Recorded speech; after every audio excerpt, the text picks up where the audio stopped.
Welcome to the Airway First Podcast. I'm your host, Chloe Appleberry. Have you ever wondered if there were non-invasive ways to addressing airway challenges, options that don't involve surgery? In today's episode, we got to speak with Dr. Ginny Hobson, the founder of the Hobson Institute.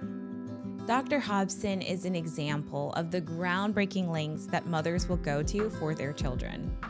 Her journey started as a determined mother who was searching for solutions for her own children who needed to go through adenoid removal. She refused to accept that surgery was the only option, and she set out to find non-invasive alternatives that could help her kids, and as a result, countless others, to breathe, sleep, and thrive. During our conversation, Dr. Hobson shares the innovative and gentle methods that she uses in her practice, and she inspires parents who are facing similar challenges to actively support their children's journey toward healthier and functioning breathing. She discusses practical strategies, the science that guides them, and her heartfelt commitment to giving families hope beyond the operating room. You are not going to want to miss this episode. Let's get started.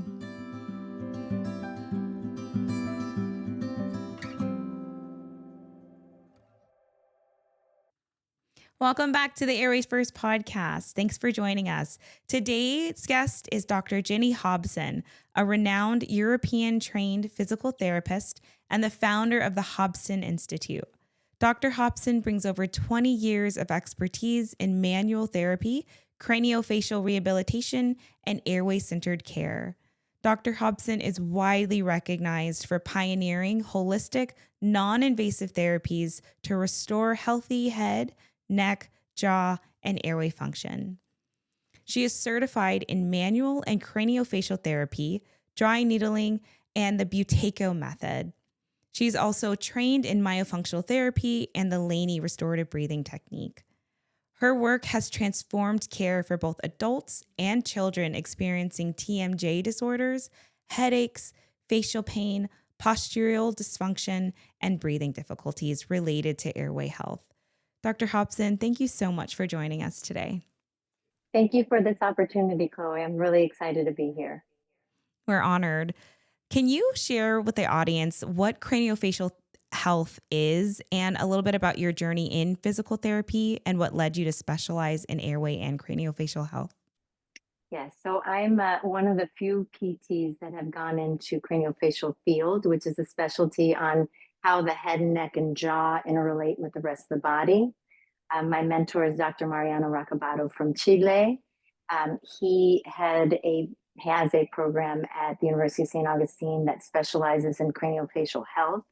And basically, it's learning the anatomy, the physiology, the biomechanics of how the jaw and the upper cervical spine relate to the bite and the overall posture.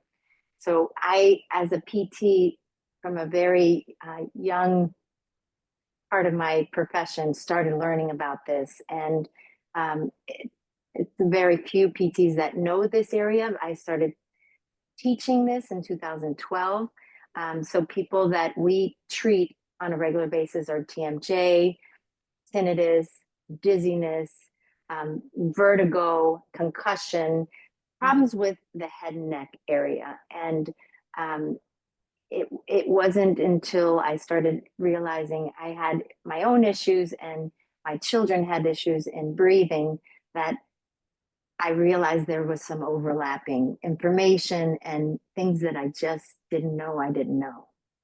So that curiosity, it's always to heal your children, your family, your friends, and your patients. You want to learn more. And that's what led me into the field of airway. That's awesome. How has your training influenced your philosophy on non-invasive healing and your approach to patient care? Yeah, so my children, they were at the time, they were 3 and 5 years old, and I realized that they had swelling in their tonsils and adenoids. Okay. And that was kind of a finding I found out after having them looked at by a pediatric dentist who understood the mouth and the craniofacial development. I didn't really understand it at the time, but when he told me, both children need expansion of their palate, I thought, they're only 3 and 5. This is too young. And so I realized I didn't know a lot, and I started taking my children to different doctors. And one of my colleagues, I see a lot of dental referrals, um, a lot of orthodontists, dentists, oral surgeons. They send to me, so I have a lot of colleagues. And one of them took an X-ray of my daughter, and there was swelling in the tonsils and adenoids. He said, "I don't know if she needs expansion or not, but Jenny, look at the swelling. You need to take her to an ENT." So I ended up doing that. The ENT said both children, actually, my 3-year-old also needed adenoids and tonsils to be surgically removed. And this was the first I knew anything. I didn't even know my kids had a problem. So I was so nervous, scared. I thought that it was a little too invasive. And I said to the ENT, I said, "Could you tell me why this happens? Why is this happening to my children?" And she said, "Well, it might be allergies. You might want to take them to an allergist." I said, "Let me do that first." Right. So I did. And my son was allergic to everything under the sun. It was like he was all the environmental stuff, cats and dogs, and he was a preemie. And my daughter wasn't at all. So we had both sides of the extreme. One was allergic to everything, one wasn't. And I knew it couldn't just be allergies. And then I realized after meeting Joy Moeller, myofunctional therapist at the AOMT, like sleep apnea screening day, that she actually was, I sat with her. I said, "What are you doing?" She's looking in the mouths of these patients that want to be screened for sleep apnea. I said, "I'm looking at their mouth, I'm looking at their throat, I'm looking at their tongue, how tight their tongue is, how narrow their mouth is."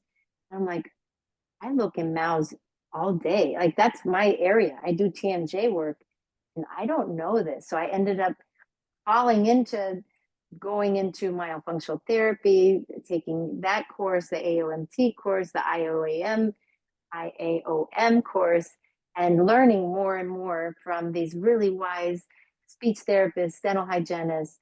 And it was really my want to heal my kids. So I ended up saying, let me do myofunctional therapy first. So that led me to learning more about non-invasive options for my kids. And the one thing I will share is that Lori Frey, she's a dear, sweet speech therapist that came to see my kids, drove an hour and a half out of her way, just didn't even know me, but knew about me. She came and saw my kids and she said, "Jenny, your kids need a nose breathe at night." Mm-hmm. And I'm like, "What do you mean?" She's like, "Because they're mouth breathing all day, all night, and their swelling just keeps chronically reinforced. You need to close their mouth at night." And this was before myotape. Myotape Right. is the tape that goes around. I'm like, I don't know. So my husband thought I was crazy. I monitored the kids, and my son was too young. My daughter was 5. I started doing that little piece of mouth tape over her mouth, and it was the scariest thing, but I monitored for a good week, and she was fine. And she didn't, you think that you're going to suffocate your child, or I also had the luck of being able to work with a myofunctional therapist and make sure I'm doing the right thing. It's not like I knew what I was doing at the time. But the swelling started going away. So it's like, yeah, mouth breathing is bad, but a portion of the day, if you can get their mouths shut for good, because of, you secured their lips are together, and you can get the nose to start being filtered, it started working. So that was the beginning of one very important non-invasive treatment. Right. You're going to get into success stories in a little bit, but what are some of the most effective non-invasive therapies that you use currently for patients with airway or breathing disorders? What have you found to be successful? So I work along with a few ENTs that have given me some insight. Dr. Wilfred Engelke, he is an ENT from Germany that developed something called the up blocker. And it's actually something that I teach now in my Intro to Airway course. But to me, the up blocker is a little device that creates a little suction in the mouth, and you have to close your mouth and swallow, and it brings the back of the throat. So it supports the back of the throat with the tongue with a little suction. That part of the mouth has been the hardest for me as a physical therapist to know, and a myofunctional therapist to know if it's sealed. Because I can close the nose, or sorry, close the mouth of many children, but the back door needs to be closed too. When this part of the tongue is not up and lightly sucked, this happens. And how many people have this posture? Right. It's just a position that opens the throat. So Okay. the up blocker helps train that. So once I can get the suction to be that minus 15 millibar sweet spot, so I use a manometer to measure it. You don't want to have too much suction. You want to have a light little suction cup right on the mouth so that your mouth and your tongue support your throat and your posture. So that has helped me. GoPEX, Good Oral Posture Exercises, have helped me. There's a book that any parent can buy at forwarddonics.com, and that book kind of goes through the program. It's a very simple program to get your posture connected to this airway problem. So that, and a lot of nasal rinsing and Buteyko breathing method. I'm a Buteyko breathing instructor, and I have a capnometer. The capnometer does not lie. It tells me how fast the child is breathing and how low their CO2 is. Those two numbers really changed my treatment plan. So I myself was a mouth breather and didn't realize how low my CO2 was. That makes you cold, makes you a little anxious, makes you not be able to focus. There's all these things that little kids get ADHD. It's a lot of times it's the CO2 levels that are low that don't always get measured, and they should.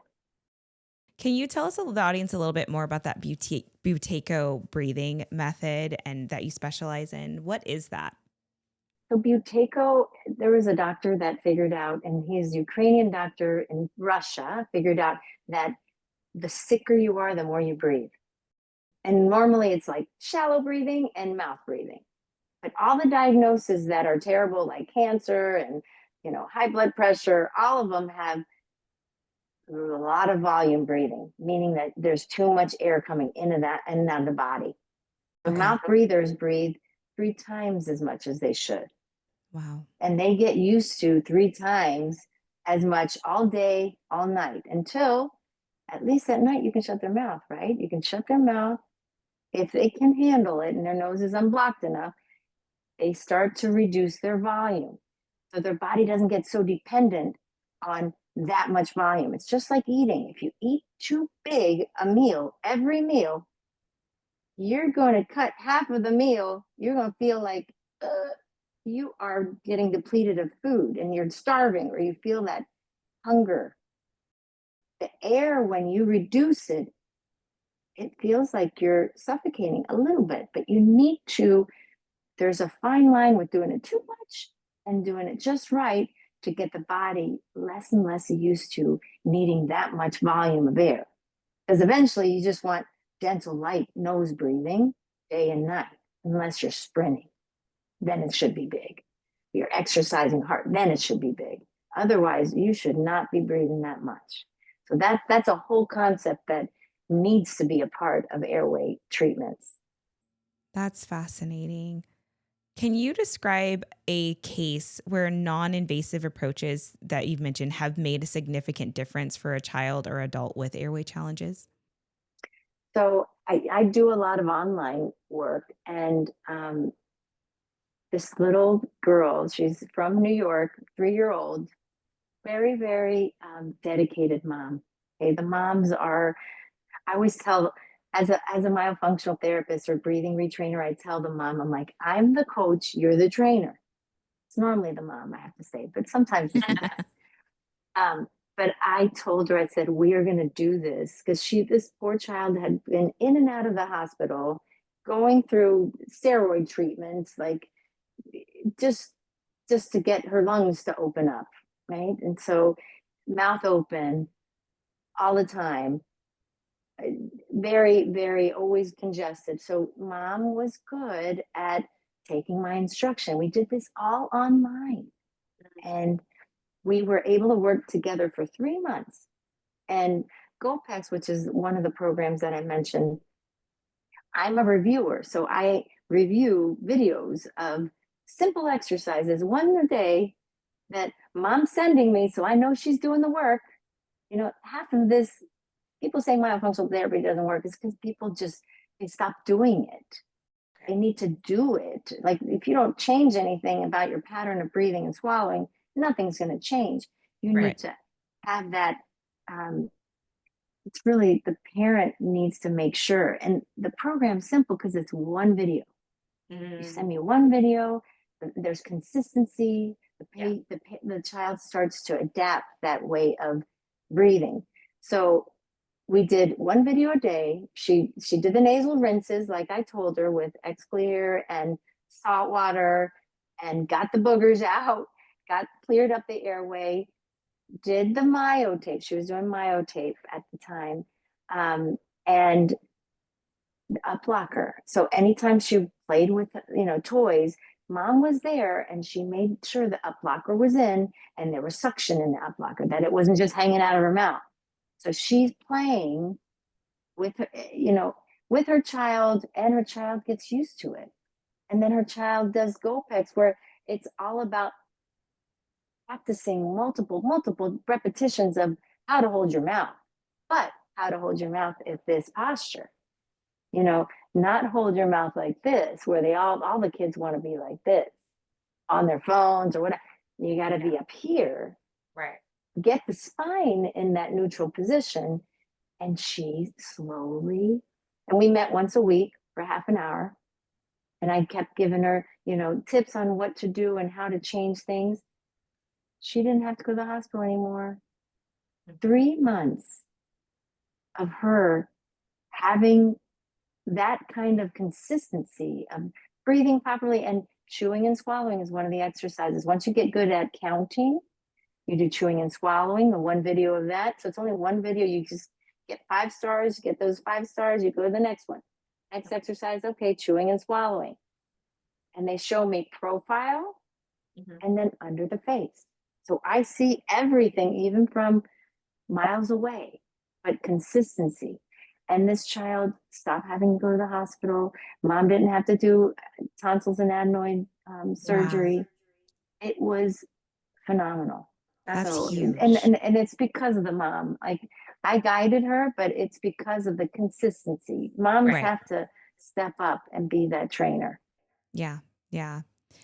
Specifically speaking about posture, I mean, since learning about how important posture is, I'm even constantly thinking like, do I have it correctly? It's hard to think about. We need to think about it. And it's so important.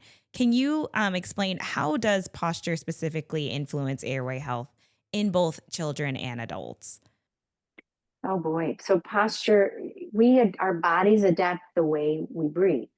Yeah. So if you're breathing through the mouth, what ends up happening, the worst thing, and people don't realize it, that's why you really need to work with a physical therapist around posture. The chest breathing, accessory muscle activation, the muscles in the neck, the scalenes, these muscles, and the sternocleidomastoid, these muscles here, they start to elevate the rib cage. When you and sometimes people feel like their shoulders are up close to their ears. It's true, because the muscles in the neck and chest start to breathe every breath you take. And the muscles that you should be using is your diaphragm, and your diaphragm's right down here, right? That underneath your rib cage is your diaphragm. When you breathe in, it lowers. When you breathe out, it comes up. But here's the problem. what happens when your chest is up high, your rib cage is high, your diaphragm no longer is in this dome shape, it's now like this, and your neck is tight and your head's forward, but now your diaphragm, the one main muscle that should be breathing, does this little movement. And sometimes if you got a really pot belly man, it doesn't move at all. It's all neck. So you're stuck in a cycle of shallow, rapid breathing with lots of volume coming in and out, and you're stuck. You're stuck. You need a PT that really understands PRI, AIA, or there are two groups that you can study from. Those PTs understand how to lower the rib cage. It's a lot of grunting exercises to activate the obliques, which are muscles that connect the rib cage to the pelvis. I'll show you real quick. So if you breathe in and you go grab the ribs, you go, and you kind of grunt. I know it's weird. And then from that position, you pull in. So that starts to lower. I have horrible posture. I can already tell my posture is terrible. I need a physical therapist. And you need a PT, and you need a PT that understands like engaging the abs. Yeah. Our tummies kind of go blah, and they don't really engage. And then we end up straining our back and our necks. So PTs are critical in this field of airway. And that's really, I'm in that. My passion is to really educate my patients, parents, and healthcare practitioners. So that's really my focus is now is trying to share what I know, because I know I'm a unicorn out here in the world. There's not that many people that understand this field, especially as a PT. And I think we have a lot to teach society and the different disciplines in the field of airway. I think that's really important because a lot of people that I've even had conversations is just, we didn't know. We don't know about this. And how many people are walking around that don't know that they have an airway issue, but are constantly feeling tired, bogged down, like something is wrong, and not able to catch up with the world and just always behind. Just knowing simple things that like posture can affect the way your life, it can affect your life. So I think this information is really important to get out to the public because there's people who don't know. I didn't know that I had so much, my posture was affecting the way I was breathing and feeling. Yeah. A lot of people have this feeling of tiredness and yawning and sighing. If you yawn and sigh all the time, your CO2 is low. You need to work on that buteyko breathing method. But the people I see is a lot of clenchers. The clenchers are all airway compensations. Clenching helps open up the airway, and it eventually causes headaches, TMJ, and all tinnitus. I get the train wrecks in my clinic and they're adults. So it's like teaching them, understanding why am I clenching, or even being aware that you're clenching. People don't even realize that they clench. Their partner or their parent knows that they grind maybe, or they snore. Those are all airway compensations of a unstable condition in the throat, in the upper airway. People tend to be very, very compromised in their noses. I didn't know I had a bone spur blocking this whole sinus. And I didn't realize until I had a 3D x-ray. Those x-rays are critical. I think people don't realize getting a CBCT 3D x-ray, understanding the airway, the diameter, how bad your nose is, how worn down your jaw joints are, what your upper cervical spine position is. Is it twisted? Is it rotated? All of those things really make a difference in your craniofacial health and your airway health. Are there simple, you spoke a little bit about them, but what are some simple posture strategies or exercises that children and parents can use at home to support a better airway health?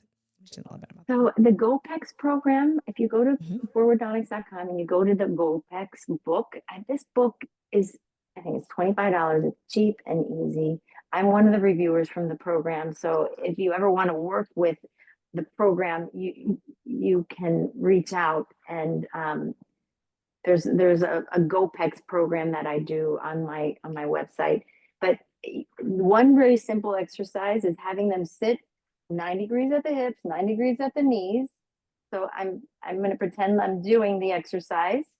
So, and I got a mirror, a full length mirror. So the child and mom is around, making sure that they're doing in the right position. They maintain this position the whole time. And each time I practice closing my mouth and putting my mouth in the right position, I'm in light suction.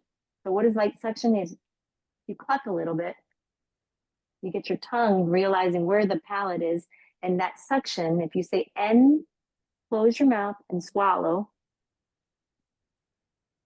and then you create that suction, maintain it. That's the position I want each count to be in. So counting is a GoPix exercise that just gets your mouth out of position, and then you got to get back into position, and repetition is what changes things. Those patterns need repetition. So I'm going to just I'll go to 6, because after every 5, you're allowed to breathe. So this means I'm breathing. And this means I'm in that up block position. So I'm breathing. Relaxed face. I call it boring face. 1, 2, 3, 4, 5. Now I'm breathing lightly.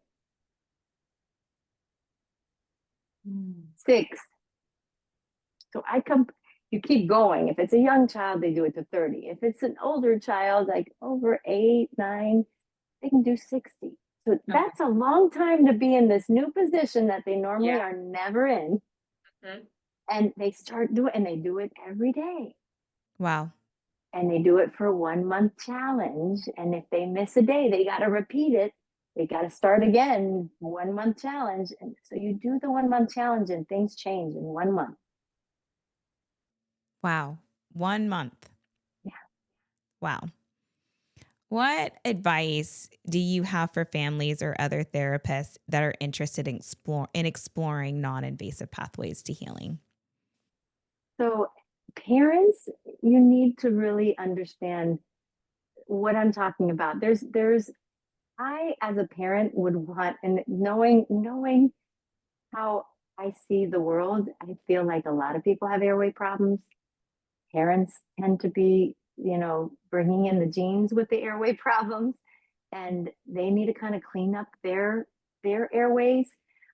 So online, I have a lot on HobsonInstitute.com. There's an adult breathing retraining program that goes through up blocker, goes through GoPex, goes through that Buteco CO2 stuff, goes through the PRI, ribcage lowering. That's for parents to teach their children or to do themselves. And then I have pediatric breathing programs on my website too. But for practitioners, like, I'm trying to change the way medical profession is looking at airway. Right now, our physicals are not adequate in terms of airway health and sleep, so I have a CEU accredited course for it's PT, OT, SLP, massage therapists, chiropractors, dentists, dental hygienists. I just don't have medical doctors yet, and RNs. And that's my next group that I'm trying to get CE credits, because I feel like people need an incentive, but you really need to know that there's a program. It's called the Intro to Airway Health. Intro to Airway Eval and Treatment. I'm teaching it coming up in Calabasas at the Breathe Institute. I teach it at my clinic in Chicago. And I also am teaching wherever any provider wants me to come and has a group of people that wants to learn this approach, this very different posture related to the airway. Too many of us are just looking here. We need to look at the full body effect of airway compromise. Thank you for that. Can you share with our audience where they can find you at social media or website? Yeah, so I'm doing a lot on TikTok. If you want any TikTok tips, they're all like less than a minute and they're super fun. That's Hobson Institute TikTok. I am also Hobson Institute and that's HOBSON, Instagram, Hobson Institute, Instagram, Facebook, and my website, of course, is hobsoninstitute.com.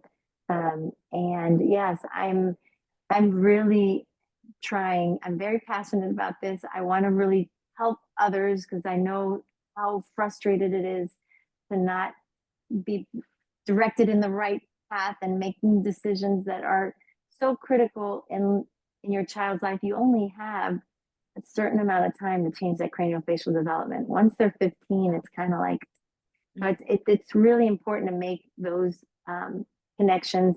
I do a lot of consulting online. You can find that at the HobsonInstitute.com too.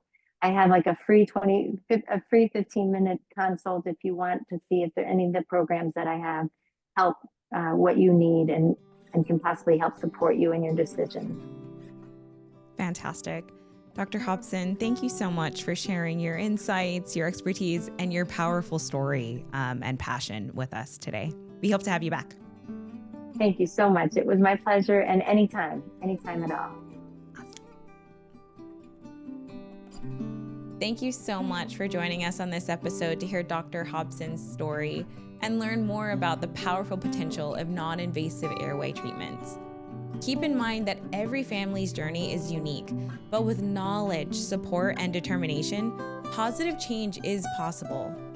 If you found value in this episode, please share it with others who might benefit. And don't forget to like and subscribe to stay connected with us for more stories. Until next time, I'm Chloe Appleberry, wishing you and your family healthy, happy airways. And remember, take a deep breath, stay informed, and stay inspired. Bye, guys.